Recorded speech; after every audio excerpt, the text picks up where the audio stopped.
Il faut labourer la terre en friche du cœur humain, semer pour vous-même la justice, moissonner la miséricorde. Labourez votre terre en friche, car il est temps de chercher le Seigneur, jusqu'à ce qu'il vienne et fasse pleuvoir la justice sur vous. Osée 10-12. Je veux exhorter ceux qui occupent des postes à responsabilité à prendre conscience de leurs devoirs et à ne pas mettre en péril la cause de la vérité présente, en engageant des hommes et des femmes inefficaces pour accomplir l'œuvre de Dieu.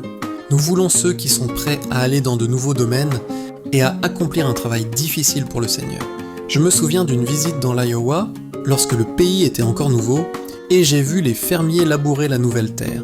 J'ai remarqué qu'ils avaient des attelages lourds et qu'ils faisaient des efforts considérables pour creuser des sillons profonds, mais les ouvriers gagnaient en force et en musculature, grâce à l'exercice de leur capacité physique.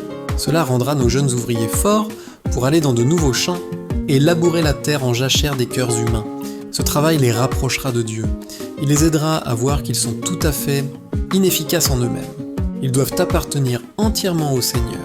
Ils doivent renoncer à leur amour-propre et à leur orgueil, et revêtir le Seigneur Jésus-Christ. Lorsqu'ils le feront, ils seront prêts à sortir du camp et à porter le fardeau comme de bons soldats de la croix.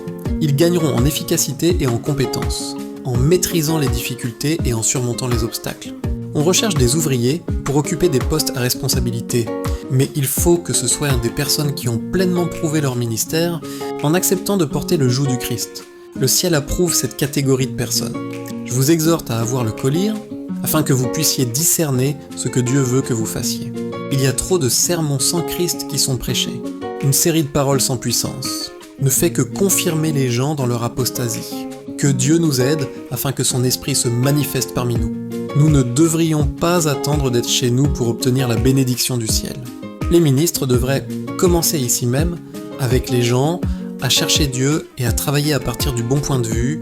Ceux qui travaillent depuis longtemps se sont contentés d'attendre que les pluies tardives les ravivent. Nous sommes le peuple qui, comme Jean, doit préparer le chemin du Seigneur. Et si nous sommes prêts pour la seconde venue du Christ, nous devons travailler avec diligence pour préparer les autres.